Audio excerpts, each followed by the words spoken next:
Ken. Think so? Yeah. Put this on. What we wanted to do is give you an opportunity to not only see but to hear and smell the cars. Obviously, with our track limitations, we can't do any racing, and we couldn't get insurance for it if we did want to do it. But you can hear them run, and you can smell them, and get to see what they were like, and hopefully get a feel for what it was like in the 60s when these cars all ran. I don't want to bore anybody, but there's so many routine questions that people ask about some of these cars that I thought it'd be nice to go over them, particularly the Cobra Daytona Coupe. As you all know, the Roadster was a very popular car. Right after Carroll Shelby, he really stopped racing in '59. He won Le Mans in an Aston DBR1. He was starting to have some health problems and stopped racing, but he got aligned with the AC company that was having trouble. They put a Ford engine in it, and that was the birth of the coupe. He always had, there's ladies here, so I won't say what I want to say. He always had a bad feeling towards Enzo Ferrari. And of course, in the early 60s, Ferrari was winning everything with the GTO. He wanted to beat him in the GT class. As you all know, the GT class is basically closed cars like this, in contrast to open cars like the Roadster. In order to homologate, he had to use the same chassis. So he said, we're going to beat a Ferrari. We're going to use that Roadster chassis, which is already homologated because we make enough of them. But we're going to put a streamlined body. And he got a really young engineer. I think he was in his mid-20s. Pete Brock, who had just finished at the GM. He was an art school of design guy, and then he went to GM. And he outlined this, and this is a very well documented car because Shelby at that time had an in-house photographer, Dave Friedman, who took pictures of this car specifically. The first picture is Ken Miles sitting in a Roadster like that without a body, and then they built the body around him because of his foot length and his head height and all that. And he designed this thing, and they made it. Took them a while, and when they wind tested it, it was damn near perfect. As a matter of fact, the only addition it ever had was this tail, which would be off and on depending on what race they were using. But it was absolutely perfect. And I guess that old story, if it looks good, it is good, and the car certainly looks good. Well, they took it out to Daytona, the first race, which is how it got its name. And then there's a long history about the car caught on fire, and the mechanic Olson was almost killed in that. But then the cars went on to be successful. I say cars because they made a total of 6. It took them so long to make this body, and the Italians were so used to, they had craftsmen that could just crank these out. So they sent 5 chassis and the buck over to a carrozzeria in Italy, and they very quickly made the other 5. They're distinguishable because the roofline on this is just a little bit different. But this is the only one that was made in the United States. Well, anyway, he didn't quite do what he wanted to do in '64, but by '65 they won the World Championship in makes. They beat Ferrari, and of course that made the Daytona Coupe an icon. And then all of them went their different ways, because by '66 and '67 they were already kind of used cars.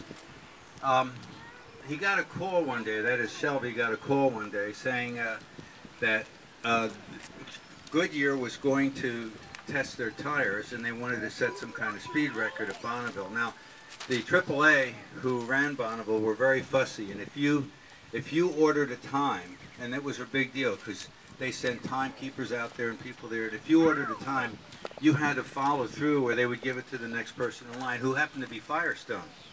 And they wanted to set some records and show how good their tires were before Firestone was. So they called Shelby up to give us a car that we can at least go there and try to do something so that Firestone doesn't get ahead of us. This is the only thing he had laying around. They real quick packed it up, sent it to Bonneville, which, as you know, is outside of Salt Lake City, and very hastily got together. One of the persons who happened to be there was the famous race driver Craig Breedlove. As you know, he was a great driver. He had just done around 600 miles an hour in a jet-powered car. And he was hanging around, so he agreed to be part of the endurance race. The way the endurance race worked was Salt Lake City, as you know, is a salt lake that's evaporated and left a smooth layer of salt. outside of Salt Lake City is Bonneville, which is basically the same thing. You can drive a 12-mile circumference circle. In other words, you put your foot down and you don't take it up, and you just go round and around and around, and then you can set records as follows: the fastest 100 miles, the fastest 1,000 miles, the fastest 12 hours, the fastest 6 hours. And the AAA had different classifications for all this. They actually had to teach Craig Breedlove how to shift a car, because you don't do much shifting in 600-mile-an-hour rocket cars. So they taught him how to go through the gears. He tried it out, and it was kind of wobbly and unstable, and they tweaked it. And apparently this little can, it always amazes me how much these things matter, these rear cam things. As a matter of fact, you'll see on this car, for instance, there's, you can't see it from here, but this is slotted. And you unloosen the screws, and you can lift it up and put it back and lift it up.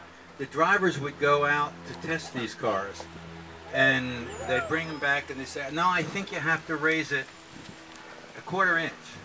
And then they test it again. No, another 1/4 inch. And they come back, it's just right. The downforce was so sensitive, which of course the downforce translates to adhesion with a rear engine car like this, and the downforce was tremendously sensitive to these things. So after they fixed that, they put Craig Breedlove in it, as well as some other guys who were just hanging around. They were so unprepared that they had a, is that too loud? Yeah.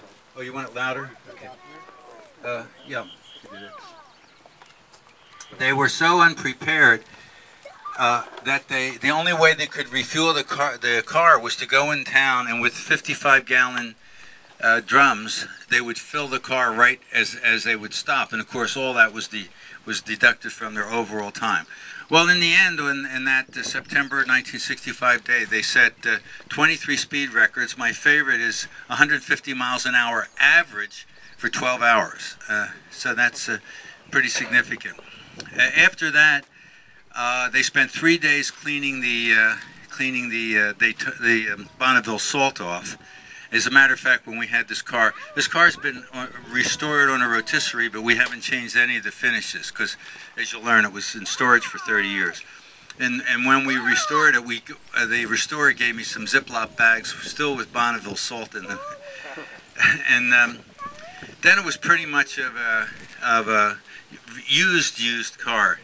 They finally sold it to a couple people that ended up with the famous Phil Spector, who got so many tickets with it that he was threatened with his license, so he gave it to his bodyguard, and he was involved in a divorce, and it ended up with his bodyguard's daughter, who maybe not the most stable of people, but in any event, she locked it away in 1971, and she would not let anybody see it even, including all the Cobra guys. And by the 80s, she was getting more reclusive and the car was getting more valuable, which was a bad combination, and it made everybody even more upset.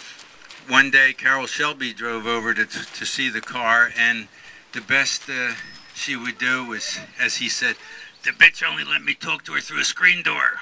I never got to see the car." So she just didn't show it to anybody. Finally, whatever happened, we thought it was a great car for the collection because, as you see, we like unrestored cars. We like sports racing cars that are winners, that are pretty, and that are American. So it was an ideal car for the collection, and ultimately we were able to get it around 2001. And basically, it was kind of shabby, but this was painted with Guardsman blue at least 4 or 5 times. They painted it after the races. They actually painted it before they sold it, before they cleaned it up and sold it. So what we were able to do is we just compound this car, and you go through one layer of Guardsman blue to the other. Now, when there was no paint, then you were stuck. But we made it. We didn't polish it. If you try to shine this, then you can see the irregularity. But we kept it a kind of a dull finish, and it worked out nice. At least for me. There would be a shame, in my opinion, to restore this. Although I got really not good vibes from Pete Brock, who came and saw it, and he thought it should be all restored, and he's commented about that at various times in the press. In fact, he wants it restored back to the Viking blue because, in his mind, the car was the way he left it. In fact, in the Coupe Daytona book, lined up for